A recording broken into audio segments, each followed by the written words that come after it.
दोस्तों स्टडी 91 की YouTube channel में आप सभी का बहुत बहुत स्वागत है। और आज दोस्तों हम लोग कवर करने जा रहे हैं वीकली करंट अफेयर की सीरीज को, जिसमें हम बात करने वाले हैं सोमवार से लेकर के शनिवार के मोस्ट इंपॉर्टेंट प्रश्नों के बारे में। तो जी हाँ दोस्तों, याद रखिए 15 जून से लेकर के 20 जून की जितनी भी घटनाएं हुई थी उसमें जो भी प्रश्न आपको दिए गए थे उसमें सबसे इंपॉर्टेंट प्रश्न जो है वो मैं आपको पढ़ाने वाला हूं। तो चलिए स्टार्ट करते हैं इस टॉपिक को और बड़ा ही मजा आएगा आप सभी को पढ़ के। देखिए ध्यान दीजिएगा, नीचे डिस्क्रिप्शन में एक लिंक दिया गया है जिसके माध्यम से आप इसका पीडीएफ भी डाउनलोड कर सकते हैं और आप इसका टेस्ट भी दे सकते हैं। ठीक है, तो आप तैयार हो गए होंगे मुझे उम्मीद है। चलिए स्टार्ट करते हैं। ठीक है, पहला क्वेश्चन है दोस्तों, सही जोड़े का मिलान कीजिए। जी हाँ, इस तरह के प्रश्न परीक्षा में खूब पूछे जाते हैं और जून महीने के जो मोस्ट इंपॉर्टेंट डेज थे अगर इस तरीके से पढ़ा जाए तो 4-4 डेज आपको एक साथ याद हो जाते हैं। ठीक है, चलिए आइए इसका मिलान करते हैं। पहला दे रहा दोस्तों विश्व महासागर दिवस। कौन सा दिवस है? महासागर। एक पूछा है पर्यावरण, एक पूछा है खाद्य सुरक्षा, एक पूछा है बाल श्रम विरोधी।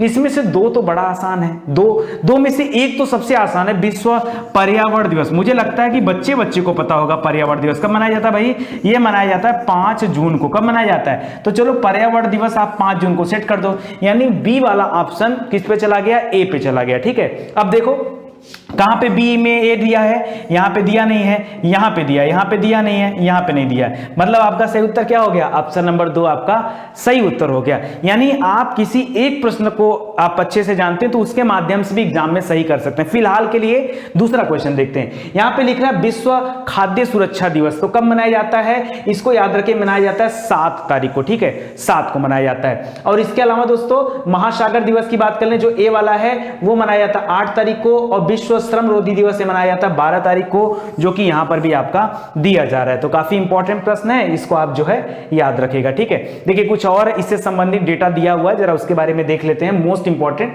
बाल श्रम विरोधी दिवस कब मनाया जाता है? तो हर वर्ष 12 जून को बाल श्रम विरोधी दिवस मनाया जाता है। दोस्तों आप सभी जानते हैं हमारे संविधान में भी इसका उल्लेख है कि बच्चों को कल कारखानों में नहीं लगाया जाना चाहिए। क्यों? क्योंकि वो भारत के भविष्य होते हैं, तो उन्हें जो है सही समय पर सही शिक्षा दीक्षा मिल पाए, वो चीजें जरूरी होती हैं। तो ध्यान दीजिए, तो एक आंकड़ा यहां पर दिया जा रहा है, यूएन की एक रिपोर्ट है करा, उसके अनुसार दुनिया में करीब 112 मिलियन बच्चे, कितना? 112 मिलियन, यानी लगभग 15 करोड़ 20 लाख बच्चे बाल श्रम कर रहे हैं। मतलब जो बच्चे हैं वो खुद ही काम कर रहे हैं, मतलब वो अपनी जिंदगी के लिए आगे की नहीं सोच पा रहे हैं, बस वो अभी काम करते चले जा रहे हैं। करा इनमें से 72 मिलियन यानी 7 करोड़ 20 लाख बच्चे खतरनाक काम में लगे हुए हैं, जो बहुत खतरों से भरा हुआ काम है। जैसे मान लीजिए कोई खान वगैरह है, वहां पे काम करना हो गया, तो इस तरह की चीजों में काम कर रहे हैं। बाकी 10 मिलियन यानी लगभग 1 करोड़ बच्चे जो है दोस्तों वो भारत में है जो मजदूरी कार्य में लगे हैं। आप भी आज अगर किसी होटल में चले जाओ, रेस्टोरेंट में चले जाओ,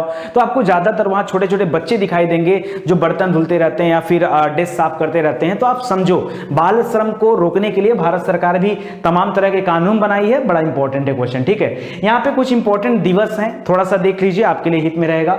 विश्व दूध दिवस कब मनाया जाता है? देखिए दूध के उत्पादन में भारत पहला स्थान रखता है, पूरी दुनिया में सबसे ज्यादा दूध का उत्पादन भारत करता है। याद रखिए 1 जून को दूध दिवस मनाया जाता है, दुग्ध दिवस।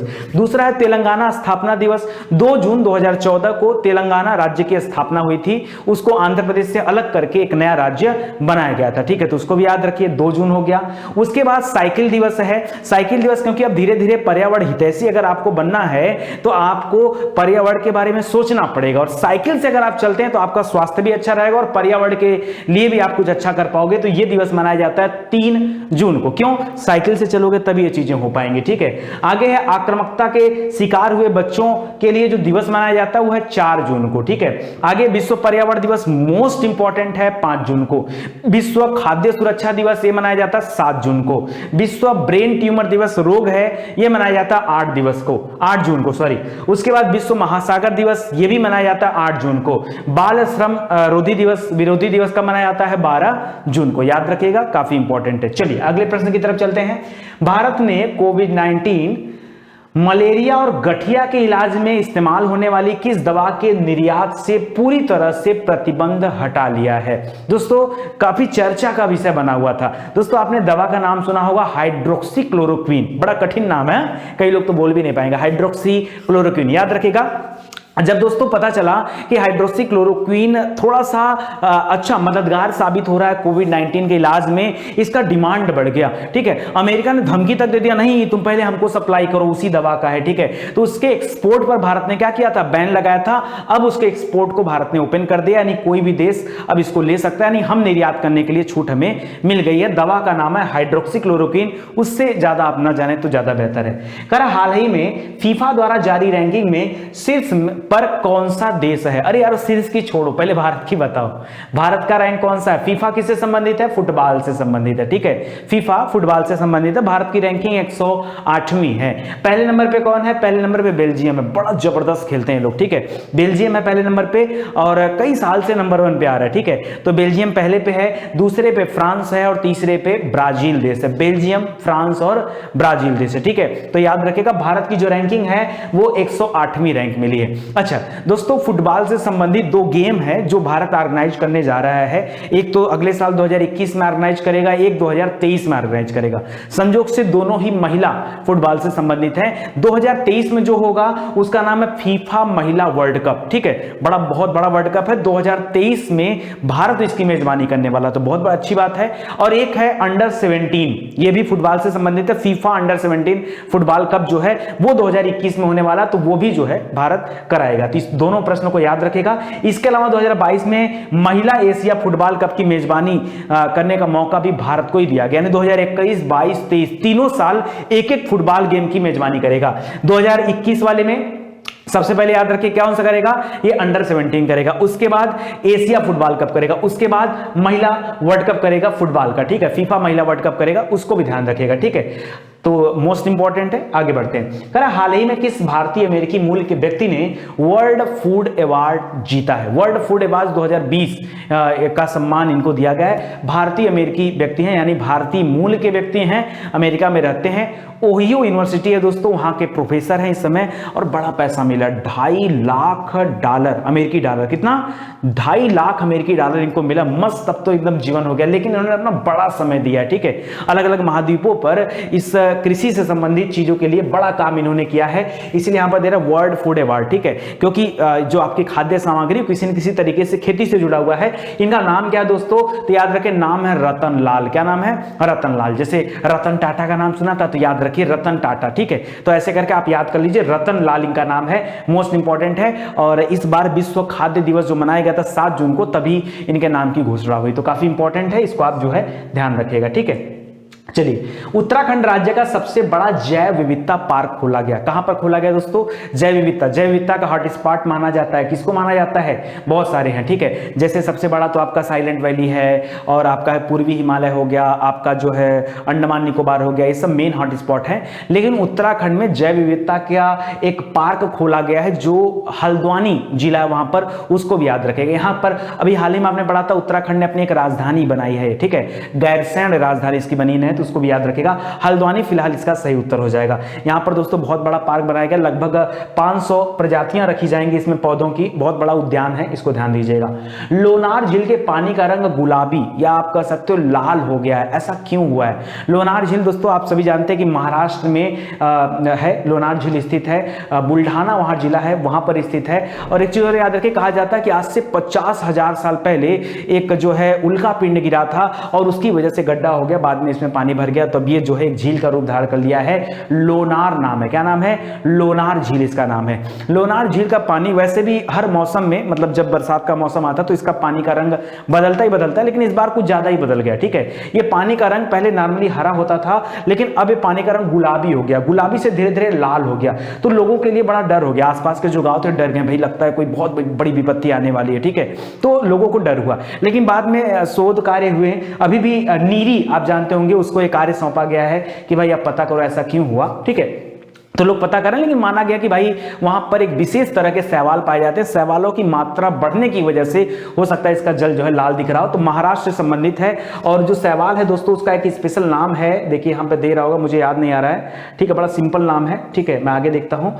एल्गी की वजह से दोस्तों, शैवाल को एल्गी बोलते हैं, तो उसकी वजह से ऐसा हो रहा है। ठीक है, भगत सिंह कोश्यारी राज्यपाल है महाराष्ट्र के, आप सभी को पता होगा, उद्धव ठाकरे यहाँ के मुख्यमंत्री हैं। ठीक है, अगला क्वेश्चन देखिए, किस संधि को आधार बताकर नेपाली संसद संसद के निचले सदन ने, जैसे हमारे यहाँ लोकसभा होता है ना, तो वैसे नेपाल के लोकसभा ने भारत के हिस्से को नए मैप में दिखाने का संविधान संशोधन का प्रस्ताव पास कर लिया है। दोस्तों अभी हाल फिलहाल में सुना होगा, नेपाल को ने क्या किया, एक अपना नया जो है मैप जारी किया, ठीक है, एक नया मैप जारी किया, नक्शा जारी किया। उस नक्शे में भारत के 3 स्थान को उसने बताया कि स्थान हमारा है। तो भारत ने भाई आपत्ति दर्ज किया, भाई आप कैसे हमारी वाली जमीन को अपने नक्शे में दिखा रहे हो। तो भारत ने आपत्ति दर्ज किया। आपत्ति दर्ज करने के बाद ये मैटर काफी तूल पकड़ लिया और जो है एक बड़े लेवल पर, अंतरराष्ट्रीय स्तर पर इसकी चर्चा होने लगी। आप सभी जानते हो काफी दिन से मैटर चल रहा था। अब क्या हुआ कि नेपाल की संसद ने, वहां पर भी लोकसभा राज्यसभा जैसी है, यानी उच्च सदन और निम्न सदन है, तो जो निम्न सदन है उसने पूर्ण बहुमत से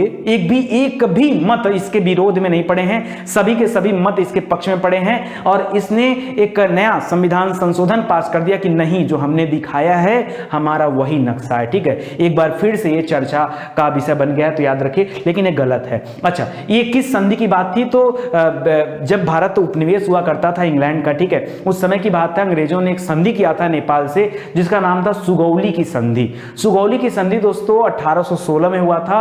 उस संधि के तहत वो स्थान भारत के मान लिए गए थे, ठीक है। लेकिन अब जब ये संशोधन कर रहा है तो ये जो लगता है कि अब ज्यादा लड़ाई का विषय बनता है, क्योंकि एक तरफ आप देख रहे हो कि भारत का चीन के साथ भी जो संबंध है वो लगातार खराब होता चला जा रहा है। जो हमारा पड़ोसी देश पाकिस्तान है उसके साथ भी हमारा संबंध काफी खराब है। जो नेपाल है, नेपाल को काफी हद तक अपना मित्र मानते थे, लेकिन अब नेपाल भी हमारे साथ अगर इस तरह के व्यवहार करेगा, मतलब भारत तीनों तरफ से अपने दुश्मनों से घिरा हुआ है। ऐसे में हमें डरने की कोई जरूरत नहीं है, क्योंकि जो इंसान हमेशा सही रहता है और आगे हमारा ही देश विश्वगुरु बनेगा, ये आप मान के चलो, ठीक है। थोड़ी सी चीजें होती है, अप एंड डाउन होती है, लेकिन आगे हम ही विश्वगुरु बनने वाले हैं, इसमें कोई दो राय नहीं है, ठीक है। तो इन लोगों को जो करना है करने दीजिए, हमें पता है कि जीत आखिर में हमारी ही होने वाली है, ठीक है, घबराने वाली बात नहीं। वो 3 स्थान कौन कौन से थे, तो उत्तराखंड में दोस्तों पिथौरागढ़ था, पिथौरागढ़ जिले के 3 क्षेत्र हैं। लिपुलेख दर्रे का नाम सुना होगा, वहीं से मानसरोवर जाने का रास्ता है, वो हो गया।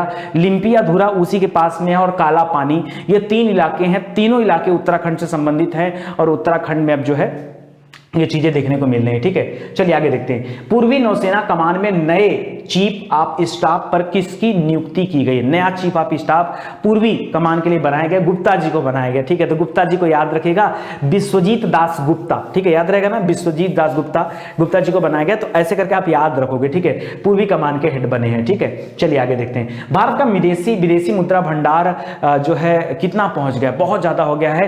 पहली बार जीवन में ऐसा हुआ कि भारत का विदेशी मुद्रा भंडार $500 बिलियन क्रॉस हो गया, ठीक है। लगातार जनवरी से आप देखेंगे लगातार इसमें वृद्धि हो रही है, और खुद मैं भी इस आंकड़े को देख के हैरान हूं। हालांकि खुशी अंदर से, मैं उसके लिए कोई टीका टिप्पणी नहीं कर रहा हूं, लेकिन इस लॉकडाउन में भारत अगर इस तरीके से इसका विदेशी मुद्रा भंडार बढ़ रहा है तो औसम है, जबरदस्त जबरदस्त, ठीक है। तो मुझे नहीं पता कि क्या पॉलिसीज रही हैं, क्योंकि इधर बीच मैं थोड़ा इकोनॉमिक्स के डेटा को नहीं देख पा रहा हूं। देखूंगा तो आपसे जरूर मैं डिस्कस करूंगा कि आखिर ये कैसे संभव हो पाया कि इतने कम समय में इतना ज्यादा जो है विदेशी मुद्रा का भंडार बढ़ा। 2000 मतलब पिछले साल से अगर तुलना करें तो आई थिंक 10% की वृद्धि भी दर्ज की गई है। तो काफी अच्छा आंकड़ा है, तो इसको भी याद रखेगा।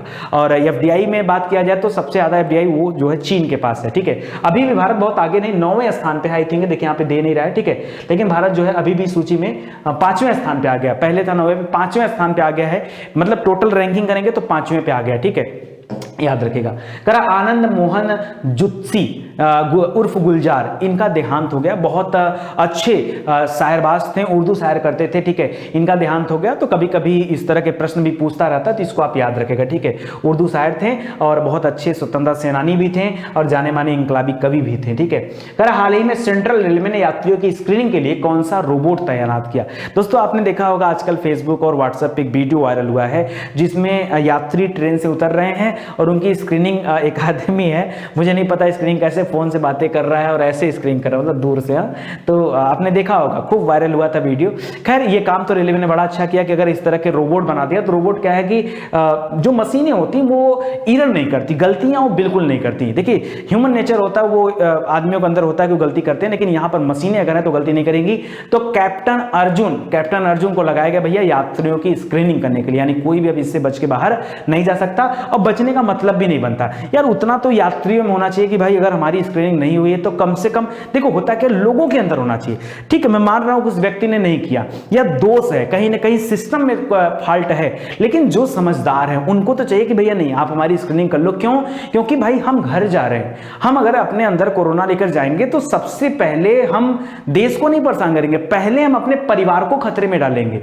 सबसे पहले हम अपने परिवार को खतरे में डालेंगे, बाद में हम किसी दूसरे को खतरे में डालेंगे। समझ में आ रहा है ना? तो उसको हमें ध्यान देना चाहिए कि भाई हम खुद जो है इस चीज के लिए तत्पर रहें कि किसी तरह हम बचाव करें अपना। ठीक है, इसको याद रखिएगा, कैप्टन अर्जुन आपका सही उत्तर हो जाएगा। देखिए जब मैं पढ़ाता हूं करंट अफेयर ना तो मैं ये देखता हूं कि बहुत ज्यादा आगे पीछे की चीजें मैं ना बताऊं आपको, क्योंकि डेली करंट अफेयर का वीडियो आप लोग देखते होंगे, ये वीकली करंट अफेयर है। यहां पे एक एक क्वेश्चन हमको डिस्क्राइब करने की जरूरत नहीं है, क्योंकि आपको डेली में डिस्क्राइब करके पढ़ाएगा, लाइन टू लाइन पढ़ाया गया।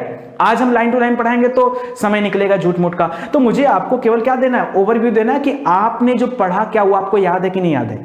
ऐसा नहीं कि वीकली करंट अफेयर पढ़ के आप लोग काम चलाइए, ऐसा नहीं है। आप लोग डेली करंट अफेयर पढ़िए प्रतिदिन, चाहे कुछ भी हो जाए। बहुत ही रेयर ऐसी कंडीशन होती है कि सुबह के 5 बजे का करंट अफेयर ना आने पाए, वरना हमेशा एकदम फिक्स शेड्यूल है, वो 5 बजे आता ही आता है। और वीकली तो हम लोग खाली इसलिए देते हैं कि कोई चीज अगर दिमाग से स्किप कर गए तो याद रहे, भूल ना जाए आप। ठीक है, इसको ध्यान दीजिएगा। करंट इनमें से कौन सा कथन सत्य है, आइए देखते हैं। करा वैश्विक प्रतिस्पर्धा क्षमता सूचकांक में इस साल भी भारत का स्थान 43वां है। हाँ यार, बड़ा गजब का आंकड़ा। ठीक है, देखिए 2019 में जो रैंकिंग आई थी ना, उसमें भी भारत का स्थान 43वां स्थान था। इस बार 2020 में रैंकिंग बनी है, फिर भी भारत का स्थान 43वां है। 2018 की जो रैंकिंग थी उसमें भी भारत का स्थान 43 नहीं 44 था। कितना था? एक ज्यादा था। ठीक है, एक पायदान आगे आया है, लेकिन इस बार जो भारत वहीं रुका है। ठीक है, 42 पे जाना चाहिए था, नहीं गया, चलिए कोई बात नहीं। तो वैश्विक प्रतिस्पर्धा सूचकांक में भारत का स्थान जो है यानी एक स्टेबल मोड पे, बहुत अच्छी बात है। ठीक है, इसको याद रखिएगा। और कह रहा है इस सूची में सिंगापुर पहले स्थान पे, बिल्कुल सही है, यानी दोनों कथन जो यहां दिया बिल्कुल सही है। चीन दोस्तों बड़े खराब पोजीशन में आ गया, 14वें स्थान पे था। फ्लेक्सिबिलिटी वहां बहुत ज्यादा देखी गई, 14वें से गिर करके 20वें स्थान पे आ गया चीन। ठीक है, हालांकि भारत से आगे है, बट 14 से 20 पे आया, तो इसको भी आप ध्यान दीजिएगा। निम्नलिखित में से कौन सा देश आर्टिफिशियल इंटेलिजेंस पर वैश्विक गठबंधन का संस्थापक सदस्य बन गया? तो आप लोगों ने एआई का नाम सुना होगा, आर्टिफिशियल इंटेलिजेंस का नाम सुना होगा। दोस्तों इसमें क्या है कि मशीनों के अंदर एक ऐसी टेक्नोलॉजी विकसित की जा रही है कि उसके अंदर सोचने समझने जवाब देने की कैपेसिटी विकसित हो सके। ठीक है, और इस तरह के जो गठबंधन है उसमें भारत एक संस्थापक देश के रूप में आया है। यहां पे बहुत सारे बड़े बड़े देश हैं और उनके साथ भारत अगर आया है तो अपने आप में बड़ी गर्व की बात है। ठीक है, मैं कुछ देशों का नाम बताना चाहूंगा। इस गठबंधन का नाम है जीपीआई। ठीक है, तो कह रहा है कि यहां पर दे रहा है global partnership on artificial intelligence में बतौर संस्थापक सदस्य के रूप में भारत को शामिल किया गया है। यहां पर अमेरिका है, ब्रिटेन है, यूरोपियन यूनियन है, ऑस्ट्रेलिया है, कनाडा है, फ्रांस है, जर्मनी है, इटली है, जापान है, मैक्सिको है, न्यूजीलैंड है, कोरिया है, सिंगापुर है, और उसके साथ भारत को भी शामिल कर लिया गया। तो बड़ा जबरदस्त है ये क्वेश्चन। ठीक है, इसको ध्यान रखिएगा। हाल ही में किस राज्य सरकार ने एथलीट हिमा दास का नाम खेल रत्न के लिए खेल मंत्रालय को भेजा कि भाई इनको जो है रत्न दिया जाना चाहिए, खेल रत्न दिया जाना चाहिए? तो हिमा दास का नाम भेजा असम ने। ठीक है, किसने भेजा? असम ने, क्योंकि असम की प्लेयर हैं तो असम ने इसको आगे बढ़ा है। ठीक है, तो असम के धींग गांव की रहने वाली हैं, बहुत ज्यादा उम्र भी नहीं है, बहुत युवा खिलाड़ी हैं, 20 साल है इनकी उम्र, सन 2000 में जन्म हुआ था, आप समझ लो। ठीक है, और बड़ा इंपॉर्टेंट है तो इसको याद रखेगा। और बहुत सारे गेम में इन्होंने अवार्ड भी जीता, इससे गोल्ड मेडल जीता था। एशियाई खेल जो एशियन गेम्स हुआ था 2018 में उसमें जीता था। एशियन गेम्स में 4x400 मीटर में जो है सिल्वर मेडल भी इन्होंने जीता था। और IAAF अंडर 20 एथलेटिक चैंपियन 2018 हुआ था, उसमें भी इन्होंने गोल्ड मेडल जीता था। तो भारत का मान बढ़ाया है इन्होंने। ठीक है, तो ध्यान दीजिएगा। चलिए, एक लोग की मृत्यु हो गई दोस्तों, काफी इंपॉर्टेंट है, इनको महावीर चक्र से सम्मानित किया गया था। लेफ्टिनेंट जनरल थे, इनका नाम बताना आपको कि इनका नाम क्या है। ठीक है, तो इनका नाम है राजमोहन वोहरा। 1972 में आई थिंक इनको जो है अवार्ड मिला था। ठीक है, और अब इनकी मृत्यु हो गई कोविड-19 की वजह से, राजमोहन वोहरा। ठीक है, इसको आप याद रखिएगा, काफी इंपॉर्टेंट है दोस्तों। जाइए मत, अभी आगे बहुत कुछ है, लेकिन आपको याद दिलाने आया हूं कि अगर अभी तक आपने हमारे एप्लीकेशन को इंस्टॉल नहीं किया तो कर लीजिए इंस्टॉल। क्यों? उसके माध्यम से आपकी पढ़ाई और भी ज्यादा सिस्टमैटिक हो जाएगी और भी ज्यादा आपको मजा आने लगेगा। ठीक है, चलिए आगे बढ़ते दोस्तों। करा अंकटाड की वर्ल्ड इन्वेस्टमेंट रिपोर्ट 2020 के अनुसार वर्ष 2019 में FDI प्राप्त करने के मामलों में भारत विश्व में से कौन सा स्थान है? देखिए अगर टोटल एफडीआई देखेंगे, ठीक है, तो उस रैंकिंग में भारत 5वें नंबर पे है। लेकिन कितना एफडीआई भारत को बाहर से मिला, हमारे यहां तो एक आंकड़ा आया जिसमें पता चला कि $50 बिलियन जो है भारत को प्राप्त हुआ है, ये विदेशी फंड जो इस बार मिला है, ठीक है, उसमें तो उसमें मिलने में ये भारत का स्थान 9वां स्थान है, ठीक है, कौन सा है, 9वां स्थान, यही मुझे याद आ रहा था उस बार में, ठीक है, तो इसको याद रखेगा। तो आगे देखिए, करा नेचर इंडेक्स 2020 में विज्ञान अनुसंधान उत्पादन में विश्व स्तर पर भारत कौन से स्थान पर है, तो इसमें 1 दर्जनवां स्थान है, कितना, 1 दर्जन, यानी 12वां स्थान भारत को मिला है, इसको भी याद रखेगा नेचर इंडेक्स 2020 में, ठीक है। आगे बढ़ते हैं दोस्तों, किस भारतवंशी को इथियोपिया में अमेरिकी दूत बनाया गया, वैसे इंपॉर्टेंट नहीं था बट मुझे लगा कि भाई इंपॉर्टेंट हो सकता है, क्योंकि अगर भारतीय मूल की व्यक्ति हैं और उनको किसी बड़े पद पर भेजा जा रहा है, अमेरिका ने इनको इथियोपिया का राजदूत बनाया, हमारे देश से कोई लेना देना नहीं है, लेकिन याद रखें इनका नाम है गीता पासी, क्या नाम है, गीता पासी इनका नाम है, तो इनको राजदूत बनाया गया है, इसको आप याद रखिएगा, ठीक है। और भी बहुत सारे राजदूत हैं जो अलग अलग जगह पे बनाए गए, तो आपको पढ़ाया गया होगा। करा भारत 17 जून को 2020 में 17 जून 2020 को 8वीं बार संयुक्त राष्ट्र सुरक्षा परिषद यानी यूनाइटेड नेशन सिक्योरिटी काउंसिल का अस्थायी सदस्य चुन लिया गया। लगातार कई बार अस्थायी सदस्य चुना गया, हालांकि जब जब आगे बढ़ता है अस्थायी वाले में आता है, तब तक इसका नाम दबाने के लिए चीन आगे आ जाता है। चीन को शायद ये नहीं पता कि उसको भी अस्थायी सदस्य बनाने में सबसे बड़ा योगदान भारत का रहा है, ठीक है, उसको भूलना नहीं चाहिए, भूल गया, चीनियों की आदत भी होती है, ठीक है, पानी में घुल जाते हैं, ठीक है, वैसे व्यक्ति हैं। चलिए आगे देखते हैं, करा भारत 2021-22 कार्यकाल के लिए एशिया प्रशांत श्रेणी से अस्थायी सीट के लिए उम्मीदवार बनाया गया था और उसे जो है चुन लिया गया है, बिल्कुल सही है, और इसको याद रखेगा, ठीक है। तो यहां पर दिए गए सभी कथन सही। इसके अलावा भारत के साथ साथ आयरलैंड है, मैक्सिको है, नॉर्वे है, ये लोग भी ये चुनाव जीते हैं, तो उसको भी याद रखेगा। हाल ही में चर्चित शब्द जूनटीन्थ किससे संबंधित है, जूनटीन्थ किससे संबंधित है दोस्तों, तो ये अमेरिका के लिए छुट्टी का दिन है, ठीक है, क्योंकि यह दिन अश्वेतों के लिए एक दिन के रूप में घोषित किया गया था, तो जूनटीन्थ जो है ये अमेरिका के लिए छुट्टी का दिन है, और दास प्रथा से मुक्ति के लिए इस दिन को चुना गया है, 19 जून को मनाया जाता है, ठीक है, तो इसको भी आप ध्यान रखिएगा, ठीक है। किस राज्य में सीजोथोरेक्स एक नई मछली की प्रजाति की खोज की गई है, ये नई मछली मिली है दोस्तों अरुणाचल प्रदेश में, कहां मिली है, अरुणाचल प्रदेश में मिली है, तो काफी इंपॉर्टेंट है। इस तरह की जो नई खोजें होती हैं ना, उनको भी आप जो है याद रखा करिए, ठीक है। पेमा खांडू अरुणाचल प्रदेश के मुख्यमंत्री हैं, ईटानगर उसकी राजधानी है। किस राज्य में महानदी में डूबा हुआ, अब महानदी कहां पर है, उड़ीसा में है, उत्तर तो अपने आप आ गया। अब जिसको पता होगा महानदी उड़ीसा में, उसको कोई दिक्कत नहीं होगा। तो महानदी में 500 साल पुराने एक मंदिर के रहस्य का पता चला है, ठीक है। तो बाद में पता चला कि महानदी आज से 500 साल पहले जो उसके चलने का रास्ता था, देखिए नदियां अपना रास्ता बदलती हैं, हम लोगों ने इंडियन ज्योग्राफी में बड़े करीब से इस चीज को देखा कि नदियां अपना रास्ता बदलती हैं, क्योंकि मैदानी क्षेत्रों में आने के बाद जब उनका गति कम हो जाता तो विसर्प रूप धारण करती है और इस दौरान वो अपने स्थान को बदलती है। तो यहां पर एक जमाने में 7 गांव हुआ करते थे, लेकिन नदी के अपने धारा बदल जाने की वजह से ये गांव डूब गए। जो मंदिर था वो विष्णु जी भगवान का मंदिर था और वो भी डूब गया, ये उड़ीसा में इसका पता चला है, ठीक है, तो इसको भी आप याद रखिएगा, ठीक है। चलिए आगे बढ़ते हैं। अच्छा, उड़ीसा ने अभी दोस्तों हाल ही में वंदे वत्कल जननी को अपना राज्य गान का दर्जा दिया, यह भी काफी इंपॉर्टेंट है। वंशधारा जल विवाद किन 2 राज्यों के बीच में है, तो उड़ीसा और आंध्र प्रदेश के बीच में है। मुख्यमंत्री नवीन पटनायक जी हैं, राज्यपाल गणेशी लाल जी हैं, ठीक है। तो आज के लिए दोस्तों बस इतना ही, उम्मीद करता हूं आपको अच्छा लगा होगा, मजा भी आया होगा, बिल्कुल मजा आएगा। इस तरह के अच्छे वीडियोज आपको मिलते रहेंगे, लेकिन उसके लिए जुड़ना होगा आपको स्टडी 91 के यूट्यूब चैनल से, जहां आपको हर विषय डिटेल से पढ़ने के लिए मिलता है। इसका पीडीएफ भी मिलता है, इसका टेस्ट देने का मौका मिलता है। इतनी चीजें अगर आपको दी जाए, अगर अब भी आप तैयारी नहीं कर पा रहे हो, असमर्थ है, मतलब कमी आपके अंदर है, सब कुछ दे दिया गया दोस्तों, इस बार साबित करके दिखा दो कि नहीं आप पीछे नहीं हट सकते। और आपको जीतने के लिए सिर्फ 1 सीट की जरूरत है, सिर्फ 1 सीट की। चलो कुछ अच्छी बात बता देता हूं, आज संडे है तो कुछ बढ़िया बात बता देता हूं। अच्छा, आपको क्या लगता है आप कितने दिन जीवित रह सकते हैं, बताइए। अगर मैं आपसे पूछूं कि आप कितने दिन का जीवन आपका बचा है, तो आप जनरली कहोगे कि एक ऑन एवरेज अगर रेट मान ले तो चलो 60 से 70 साल आदमी जीता। अगर हम एक भी समझ ले कि इस समय 25 या 30 साल हमारी उम्र है, तो लगभग मान लो 40 से 45 साल का जीवन हमारा और बचा हुआ। कितना, मात्र 40 से 45, वो भी सब कुछ ठीक ठाक रहा तो, ठीक है।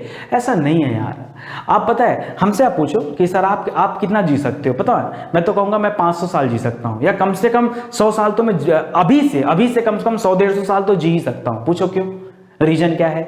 अरे यार, व्यक्ति शरीर से नहीं जिंदा होता है, व्यक्ति विचारों से जिंदा होता है। शरीर क्या है? शरीर तो आपका एक पता है जिसके अंदर आपकी आत्मा निवास करती। शरीर ये क्या है? एक नश्वर है, आज नहीं तो कल जाना है सबको। यार जिंदा विचारों में होना चाहिए। भगत सिंह की मृत्यु हुए कितना दिन हो गया बताओ?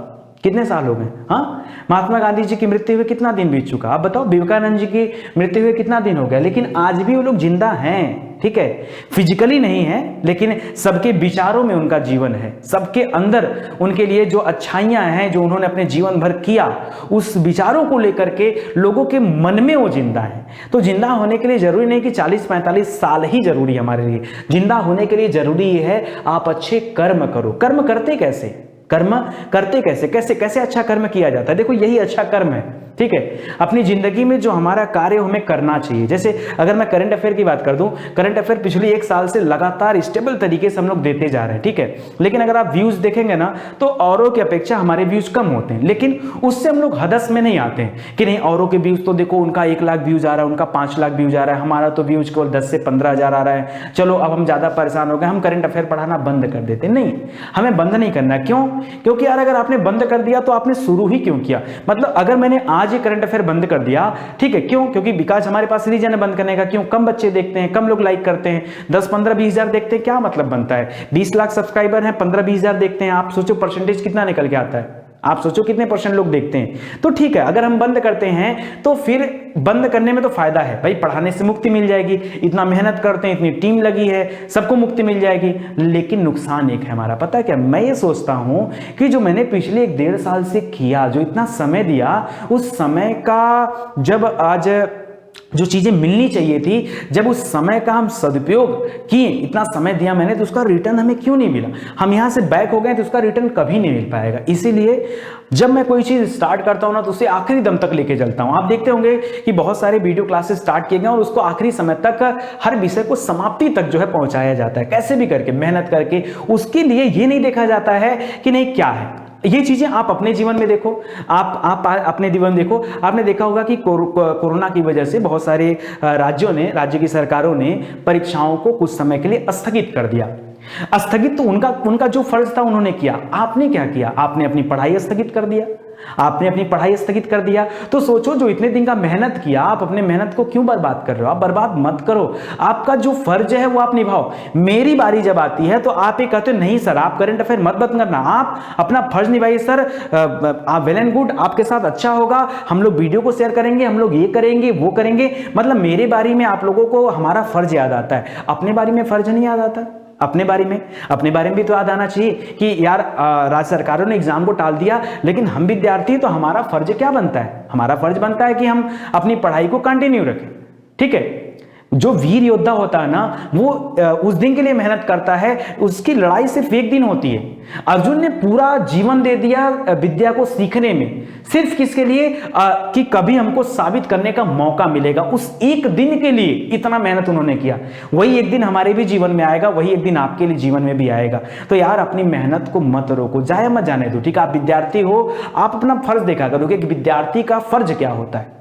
अगर आप विद्यार्थी हैं तो आप मेहनत करिए, मेहनत से पढ़ाई करिए। यहाँ पे सारे कंटेंट दिए गए हैं, एग्जाम शीट दिए गए हैं, परीक्षा की व्यवस्था दी गई है। आपको 1 भी रुपए नहीं खर्च करने। कहीं पैसा लगता हो तो बताओ, कहीं कुछ आपसे लिया जाता हो तो बताओ, ठीक है। जब इतना कुछ दिया जा रहा है तो आप कब पढ़ोगे? अब तो पढ़ो मेरे भाई, ठीक है। तो समय मत वेस्ट करिए, आराम से पढ़ाई लिखाई करिए। आप सभी का धन्यवाद और मिलते हैं अगले लेक्चर में। तब तक के लिए जय हिंद, जय भारत। हंसते रहें, मुस्कुराते रहें।